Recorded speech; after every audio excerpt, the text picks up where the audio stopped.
নমস্কার, মহাভূত জ্যোতিষ চ্যানেলে আপনাদের সকলকে স্বাগত জানাই। আমি শ্রী মুখার্জি। আপনারা দেখছেন, লাইক শেয়ার সাবস্ক্রাইব করছেন।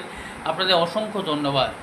যারা এখনও করেননি তাদের কাছে অনুরোধ, সাবস্ক্রাইব করুন যাতে পরবর্তী সমস্ত ভিডিও নোটিফিকেশান আপনারা আগেই পেয়ে যান। আমার ব্যাকগ্রাউন্ডে যে গাছটা দেখছেন, ফুলটা দেখছেন, সেটা হচ্ছে স্বামী গাছ। স্বামী গাছ শনিদেবের গাছ। ফুলটা ফুটেছে। এই মাহাত্ম্য, এর বিশেষ গুণ নিয়ে নিশ্চয়ই ভিডিও করব। যদি আপনারা জানতে চান জানাবেন কমেন্টে। আজকে বলবো তিনটে রাশি কিন্তু দারুণ সুযোগ আসছে, অর্থনৈতিক, সাংসারিক এবং বিদেশ যাত্রার যোগ আছে। নতুন কর্ম হবে, প্রেমের দিকে, বিবাহের দিকে, সব দিক দিয়ে কিন্তু আপনারা ভালো ফল পাবেন।